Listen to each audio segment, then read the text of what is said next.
आज की इस वीडियो में हम देखेंगे real time biometrics web based software को हम कॉन्फ़िगर कैसे कर सकते हैं।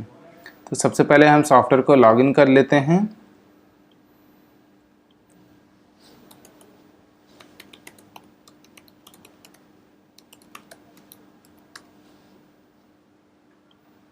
हम सॉफ्टवेयर को लॉगिन करते हैं। लॉगिन करने के बाद हमारा जो सबसे पहला टास्क होता है वो होता है बायोमेट्रिक का सेटअप करना। तो बायोमेट्रिक का सेटअप हम इससे पहले देख चुके हैं कि डिवाइस का सेटअप कैसे करेंगे और बायोमेट्रिक को हम सॉफ्टवेयर में कैसे कनेक्ट करेंगे। और देखें तो हमारी बायोमेट्रिक्स भी अभी कनेक्टेड है। अभी हम देखें 24 पंचेस हुए हैं। अभी हम एक बार और पंच करते हैं, देखेंगे तो हमारी बायोमेट्रिक्स कनेक्टेड है। अभी आगे हमें देखना है कि बाकी चीज़ें हम सॉफ्टवेयर में कॉन्फ़िगर कैसे कर सकते हैं। तो बाकी चीज़ें कॉन्फ़िगर करने के लिए हमें सबसे पहले फाइल में जाना है। फाइल के अंदर कंपनी के अंदर डेमो नाम से एक कंपनी पहले से एडेड होती है। तो हम चाहें तो इसी को एडिट कर सकते हैं या नई कंपनी भी ऐड कर सकते हैं। बट आई विल रिकमेंड कि कंपनी, ये जो भी हेडर्स होते हैं, company, branch, department, designation, policy, safety, ये जो भी चीज़ें हैं, इनमें से किसी को कभी भी डिलीट नहीं करना चाहिए। आप हमेशा उनको एडिट करके जो नया नाम आपको डालना है वो नाम आप डाल सकते हैं, बट डोंट डिलीट एनीथिंग। तो सबसे पहले हम कंपनी को ही एडिट करते हैं और कंपनी नेम में हम डालेंगे रियल टाइम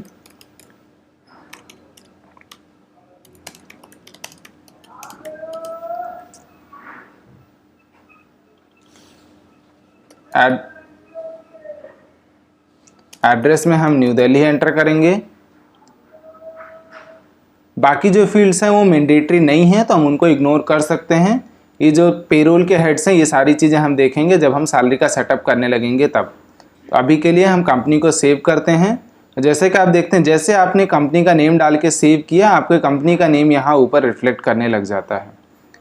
अभी जो हमारा अगला टास्क है वो है फाइल में ब्रांच में आकर के हम अपनी मल्टीपल ब्रांचेस क्रिएट कर सकते हैं। जितनी भी ब्रांचेस हमारे पास होंगी, न्यू दिल्ली एड्रेस में भी हम एंटर कर सकते हैं न्यू दिल्ली, और सेव कर दिया। बाकी सारी डिटेल्स मैंडेटरी नहीं हैं।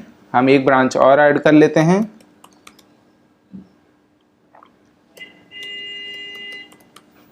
मुंबई के नाम से, सेव करते हैं। अब अगर हम देखें, हमने डिवाइस सेटअप में देखा था एक हमें ब्रांच नहीं मिल रही थी।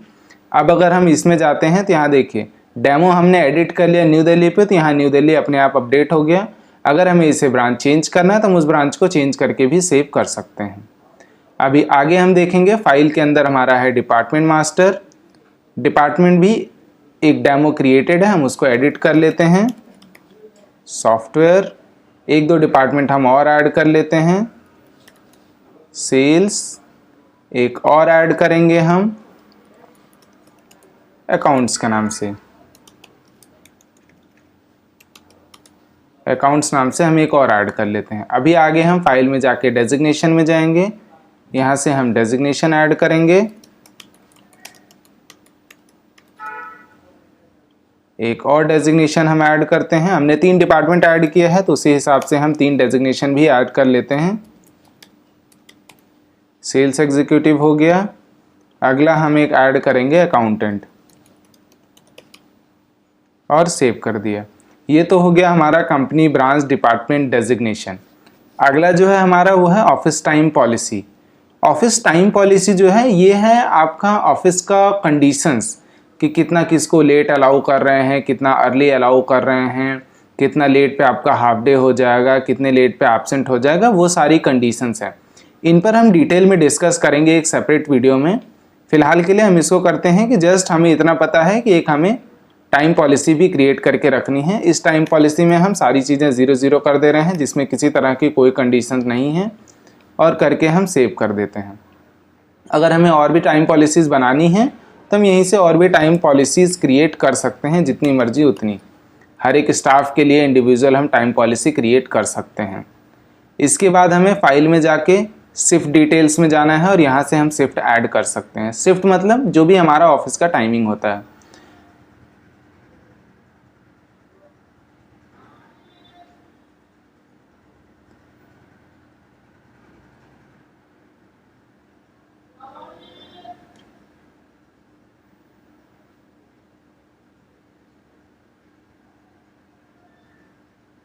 बाय डिफ़ॉल्ट सॉफ्टवेयर के अंदर एक जनरल शिफ्ट क्रिएटेड होती है, हम चाहें तो उसी को एडिट कर सकते हैं। फिलहाल के लिए हम इसी शिफ्ट को एडिट करके जो हमारा ऑफिस का टाइमिंग है वो हम अपने ऑफिस का टाइमिंग यहाँ एंटर कर देंगे।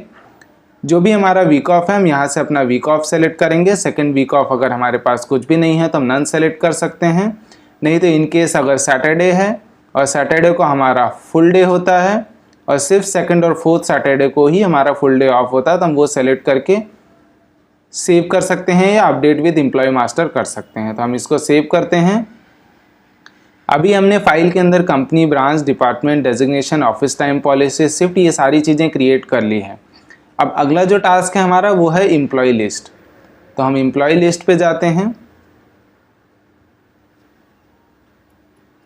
बाय डिफ़ॉल्ट हमारे पास एक एम्प्लॉय एडेड होता है, तो हम चाहें तो उसी को एडिट कर सकते हैं या डिलीट करके नया ऐड करना है तो हम नया भी ऐड कर सकते हैं।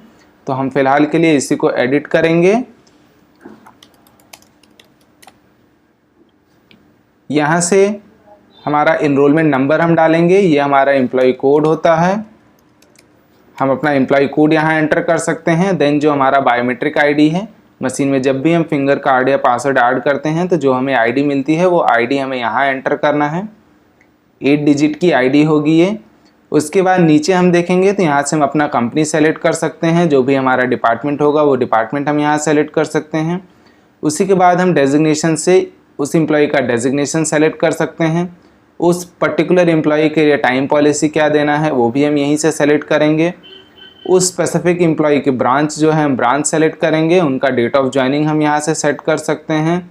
शिफ्ट स्टार्ट डेट हम यहीं से सेट कर सकते हैं। अगर वो पर्सन रिज़ाइन कर जाता है तो हम रिजिग्नेशन डेट भी यहीं से डालेंगे। शिफ्ट टाइप हम फिक्स करेंगे। शिफ्ट नेम हमारा जनरल या जो भी और शिफ्ट हम क्रिएट करके रखेंगे वो शिफ्ट हम यहाँ पर क्रिएट कर सकते हैं।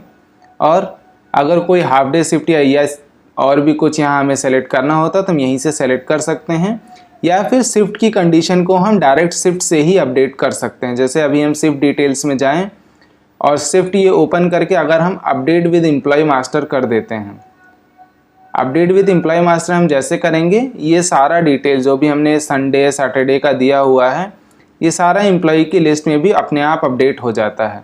अब अगर हम देखेंगे तो अपने आप वो अपडेट हो जाता है। संडे, सैटरडे फुल, सेकंड है, फर्स्ट है, सेकंड है, सॉरी फर्स्ट है एंड फोर्थ है, वो यहीं पर अपने आप अपडेट हो जाता है।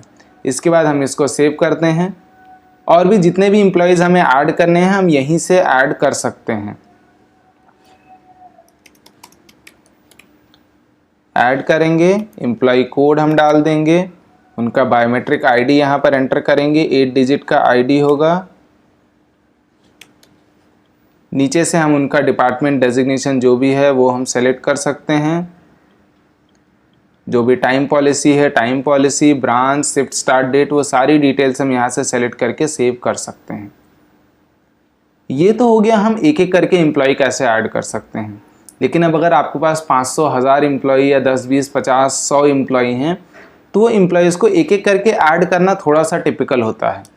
एक एक करके अगर आप नहीं ऐड करना चाहते हो तो सॉफ्टवेयर में ऑप्शन है इंपोर्ट फ्रॉम एक्सेल। आप एक्सेल या CSV फाइल के थ्रू भी सारे एम्प्लॉयज़ की डिटेल सॉफ्टवेयर में अपडेट कर सकते हैं। इसके लिए आपको सिर्फ इंपोर्ट फ्रॉम एक्सेल में जाना है। यहाँ से आप मास्टर टेम्पलेट डाउनलोड करेंगे और उस टेम्पलेट के अंदर सारा डेटा आप फिलअप कर देंगे तो वो डेटा आप सॉफ्टवेयर के अंदर अपलोड कर सकते हैं। इसके लिए हम सेपरेट वीडियो बनाएंगे जिसमें हम डिटेल में देखेंगे कि एक्सेल के थ्रू हम एम्प्लॉयज़ का डेटा कैसे अपडेट कर सकते हैं। अगली वीडियो में हम देखेंगे कि सॉफ्टवेयर में हम रिपोर्ट कैसे निकाल सकते हैं। अगली वीडियो में हम देखेंगे